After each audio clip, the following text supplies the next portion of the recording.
अस्सलाम वालेकुम नाज़रीन, welcome to the diet show. मुझे उम्मीद है कि आप लोग सब इस ज़बरदस्त से डाइट प्रोग्राम को अच्छी सेहत के साथ देख रहे होंगे। नाज़रीन, आइए प्रोग्राम का आगाज़ करते हैं और आज हमारा टॉपिक है हेपेटाइटिस। तो नाज़रीन, हेपेटाइटिस की तरफ आते हैं जो आज हमारा मौजू है। और हेपेटाइटिस 3 किस्म के, ए, बी और सी।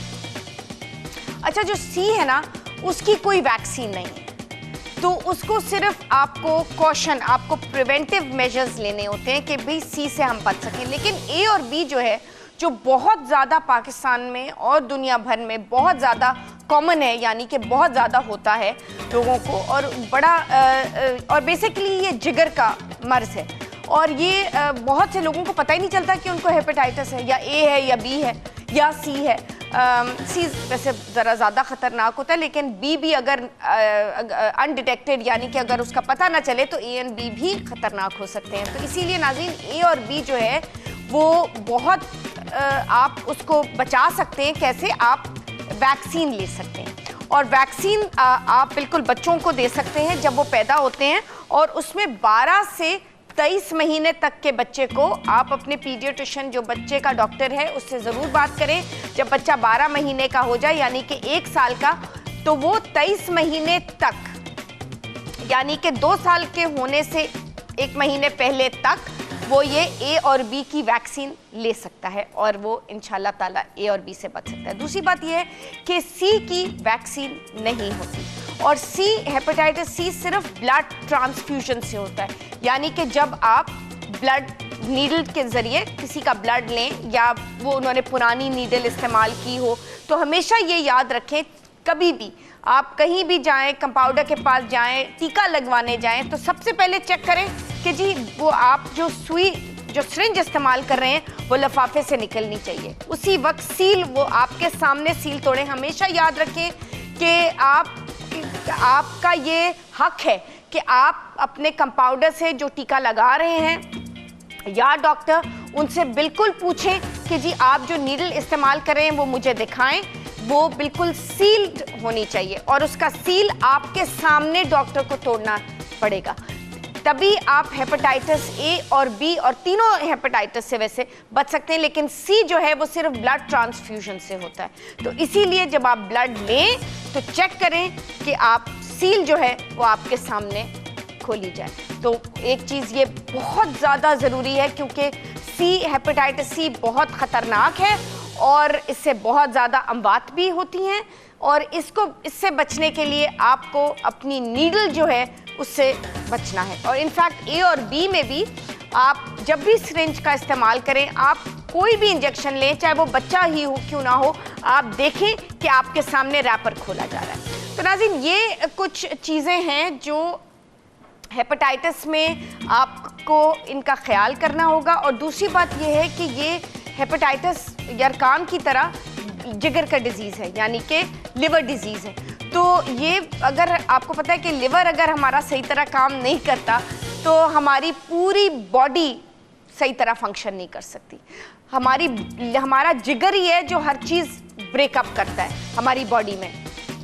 तो लिवर जो है, जब हम हमेशा डॉक्टर से सुनते होंगे कि फैटी लिवर है, तो फैटी लिवर को हम अनफैटी भी कर सकते हैं, बट उसकी डिफरेंट डाइट होती है, उसमें बहुत कंट्रोल इंसान को करना होता है, और हर चीज़ लिवर से होती है। तो इसीलिए हमेशा LFT टेस्ट जो है, अगर आपको लगे कि आप थक रहे हैं और आपकी एनर्जी लेवल्स पूरे नहीं हैं, तो आप जाके एक सिंपल ब्लड टेस्ट, जिसका नाम है LFT लिवर फंक्शन टेस्ट, कराएं, और उसमें पता चल जाएगा कि आपके जिगर की कंडीशन क्या है।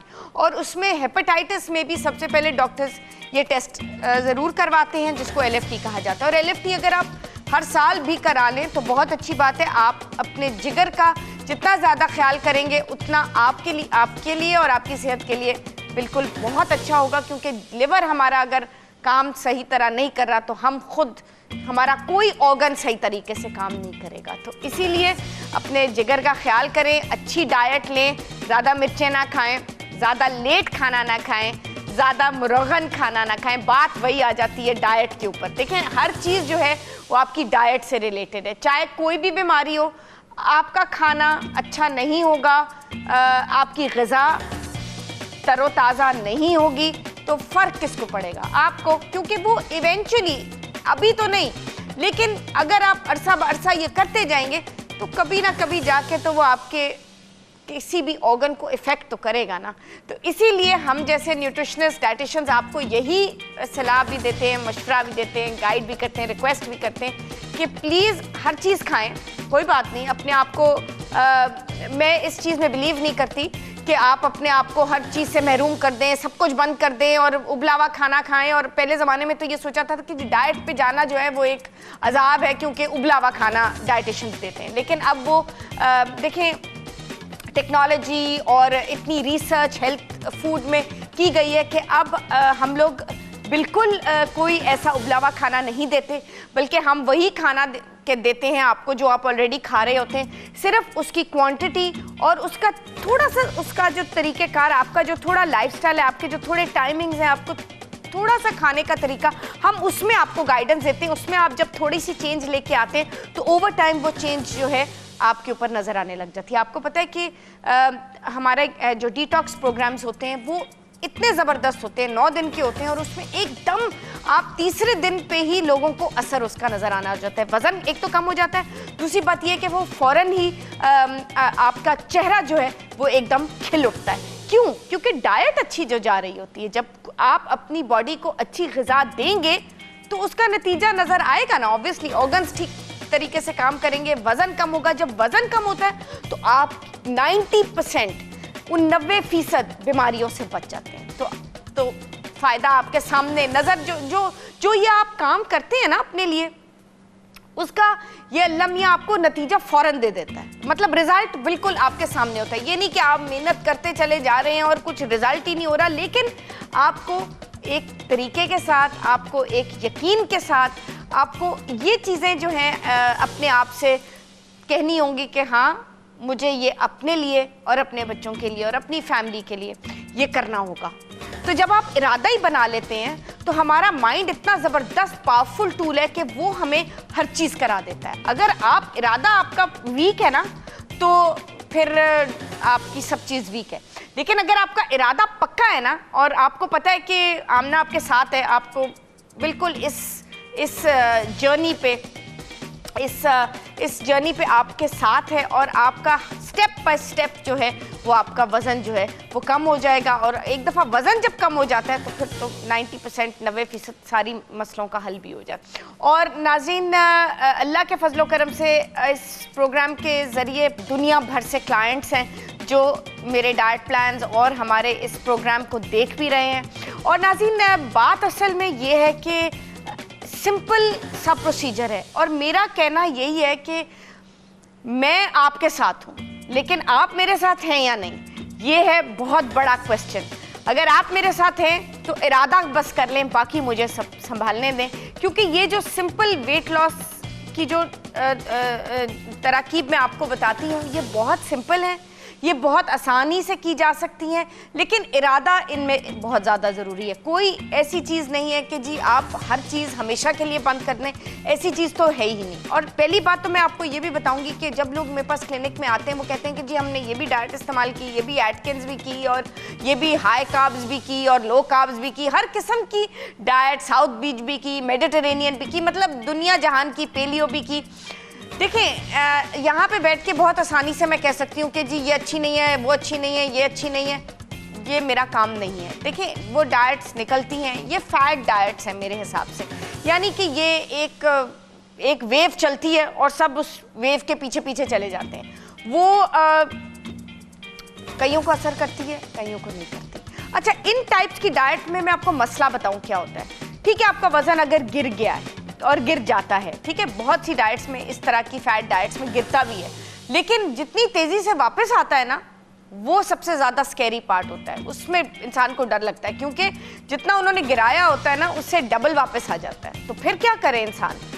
नहीं, देखें, इसीलिए मैं कहती हूँ कि क्विक फिक्स नहीं होता कोई, जल्दी से कोई छू मंतर हो जाए और वज़न एकदम कम हो जाए, होता है इसी इन फैट डाइट्स में होता है, फिर वापस भी आ जाता है। इसीलिए जो मैं आपको गाइड करती हूँ और जो तरीका आपको बताती हूँ वो बहुत आसान होता है। थोड़ा सा मुझे आपकी थोड़ी सी कमिटमेंट चाहिए, और मुझे हमेशा अल्लाह के फजलो करम से आपकी कमिटमेंट मिलती भी है, क्योंकि मेरी कमिटमेंट है। मैं आपको इंशाल्लाह ताला करके दूंगी, करके दिखाऊंगी, करके अल्लाह के फजलो करम से करके दिखाया है।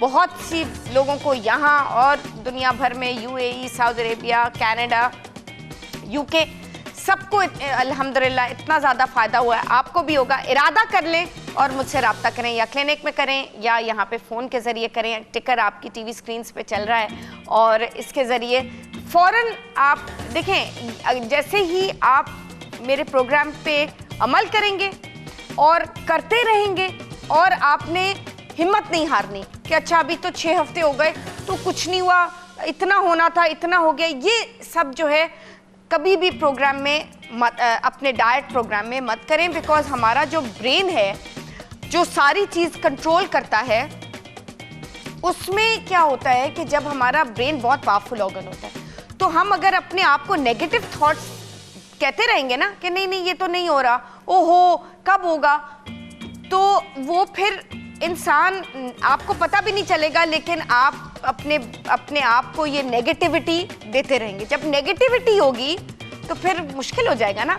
इसीलिए अपने आप को कहें हाँ ठीक है, थोड़ा हुआ है, कोई बात नहीं, पॉजिटिव रहें, और आगे जाके अभी नहीं होगा, 6-8 हफ्ते के बाद हो जाएगा, 10 हफ्ते के बाद हो जाएगा। 10 हफ्ते तो कुछ भी नहीं होते एक लॉन्ग टर्म डाइट प्लान के लिए, क्योंकि बहुत से लोग ऐसे होते हैं कि जो 3 महीने के बाद उनका असल जो है ना ब्रेक थ्रू हो जाता है, कोई ना कोई ऐसी चीज़ क्लिक कर जाती है। और ऐसे भी बहुत देखें, बहुत मुख्तलिफ हर किसी को फ़र्क तरीका बताया जाता है वज़न कम करने का, क्योंकि हर किसी की बॉडी फ़र्क होती है, हर किसी की नीड्स फ़र्क होती हैं। तो जैसे मैं आपको मिसाल दूँ, मेरे पास 2 ख़वातीन आई, ठीक है, उन दोनों ख़वातीन को फ़र्क प्लान्स दिए जाएंगे, एक प्लान नहीं दिया जाएगा।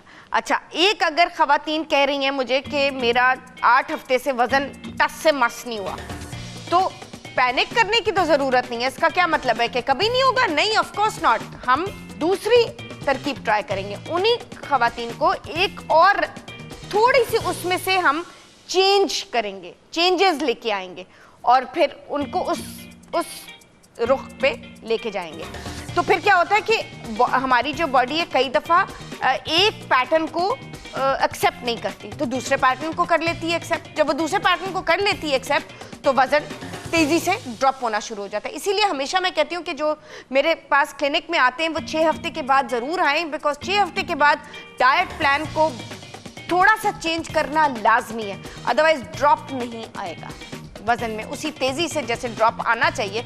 जैसे मेरे हिसाब से हर महीने ड्रॉप आना चाहिए और काफ़ी ज़्यादा आना चाहिए। तो उसके लिए आपको फॉलो अप विजिट जो है करना बहुत ज़्यादा ज़रूरी है। तो नाज़रीन, ये जो छोटे छोटे स्टेप्स हैं ये बहुत ज़्यादा ज़रूरी हैं आपका वेट लॉस के लिए भी, और आगे जब आप गिरा लें तो उसको मेंटेन करने के लिए भी बहुत ज़्यादा ज़रूरी है, क्योंकि आपने आगे जाके उतार तो लिया आपने, लेकिन उसको फिर वैसे ही रखना है ना, वापस तो नहीं लेके आना वज़न को। तो आपने ब्रेक लगा ली और उसके बाद उसको मेंटेन करना, अपना ड्रॉप जो कर लिया उसके बाद कैसे, वो भी तरीक़ेकार हम बताते हैं कि जी वज़न आपने मेंटेन कैसे करना है। तो नाज़रीन, आज तक के लिए इतना ही। इंशाल्लाह ताला कल के प्रोग्राम में और मज़ीद वेट लॉस की बातें होंगी और इसी तरह चलती रहेंगी, और इसी तरह इंशाल्लाह ताला आप सबको फ़ायदा होगा। और ये हमेशा मेरी बात याद रखें, हर किसी का वज़न कम हो सकता है। इसी के साथ मुझे दीजिए इजाज़त, इंशाल्लाह कल फिर मुलाकात होगी। खुदा हाफ़िज़।